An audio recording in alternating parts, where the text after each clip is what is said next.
तो hello guys. मैं living world के जो आपके कैरेक्टरिस्टिक और डिफाइनिंग प्रॉपर्टी है जिसको आप लोग याद करते रहते हो, उसके लिए मैं आपको एक सीधी सी शॉर्ट ट्रिक बताऊंगा जिसको आपने सोचना है और 1 मिनट में आप गेस कर सकते हो कि वो प्रॉपर्टी कैरेक्टरिस्टिक प्रॉपर्टी या डिफाइनिंग प्रॉपर्टी। इसके लिए आपको सिर्फ एक छोटा सा कॉन्सेप्ट याद रखना है डिफाइनिंग प्रॉपर्टी के लिए, कि डिफाइनिंग प्रॉपर्टी वो प्रॉपर्टी है जो ऑल लिविंग, ध्यान से रखिए, ऑल लिविंग मतलब कि सारे लिविंग ऑर्गेनिजम्स में मिले, प्लस कोई नॉन लिविंग ऑर्गेनिजम्स में नहीं मिले। फिर से मेरे साथ रिपीट करिए कि डिफाइनिंग प्रॉपर्टी वो प्रॉपर्टी है जो ऑल लिविंग ऑर्गेनिजम्स में मिले, plus no non living organisms में ना मिले। ठीक, आपको ये चीज़ ध्यान रखनी है। ये दोनों पॉइंट अगर आपको ध्यान है तो आप सारे कुछ इन चारों को आराम से, आप खुद सोचिए। ग्रोथ क्या आपका डिफाइनिंग हो सकता है? बिल्कुल सही बात है भाई साहब, ग्रोथ क्या आपको डिफाइनिंग हो सकता है? तो मैंने क्या कहा, आपको 2 पैरामीटर चेक करने पड़ेंगे कि क्या ग्रोथ ऑल लिविंग में मिलती है और दूसरा नॉन लिविंग में नहीं मिलती। तो क्या ग्रोथ ऑल लिविंग में मिलती है? बिल्कुल मिलती है। तो क्या ग्रोथ नॉन लिविंग में होती है? नहीं भाई, नॉन लिविंग में भी ग्रोथ मिलती है। जैसे कि आपका माउंटेन्स हो गया, बोल्डर्स हो गया, वो ग्रोथ शो करती है। तो आपका डिफाइनिंग प्रॉपर्टी नहीं हो सकता है, कैरेक्टरिस्टिक होगा। ठीक, फिर से मैं कह रहा हूँ, डिफाइनिंग होने के लिए आपको 2 पैरामीटर्स चेक करने हैं। सबसे पहले कि वो सारे लिविंग ऑर्गेनिजम्स में मिलनी चाहिए, प्लस कोई भी नॉन लिविंग ऑर्गेनिजम्स में वो नहीं मिलनी चाहिए।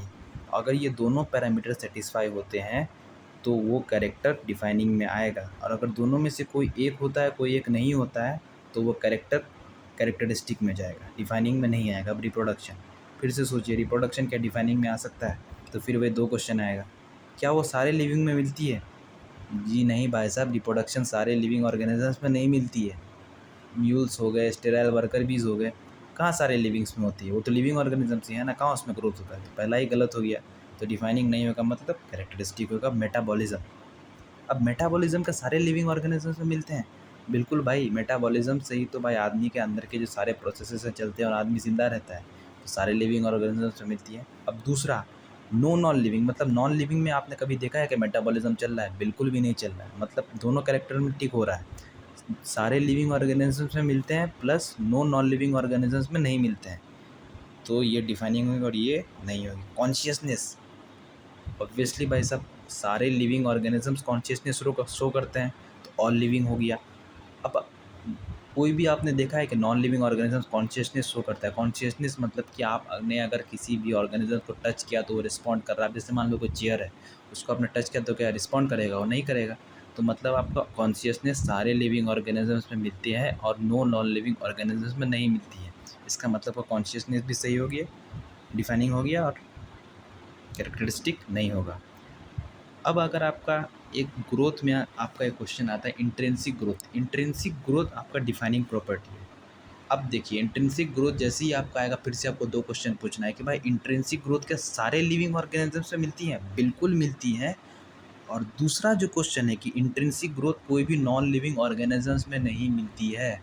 नॉन लिविंग ऑर्गेनिजम्स में आपका एक्सट्रिंसिक ग्रोथ होती है, इंट्रिंसिक ग्रोथ नहीं होती है नॉन लिविंग ऑर्गेनिजम्स में। इसलिए अगर इंट्रिंसिक ग्रोथ का क्वेश्चन आए तो आपको क्या करना है, intrinsic growth is a defining property, not a characteristic property. तो फिर से मैं कह रहा हूँ, इस चीज़ को रिपीट कर रहा हूँ कि किसी भी कैरेक्टर को कैरेक्टरिस्टिक प्रॉपर्टी या फिर डिफाइनिंग प्रॉपर्टी में ग्रुप करने के लिए अगर आपको आता है तो आपको सिर्फ 2 क्वेश्चन आपके माइंड में पूछने हैं। पहला क्वेश्चन कि क्या वो प्रॉपर्टी सारे लिविंग ऑर्गेनिजम्स में मिलती है? ठीक है।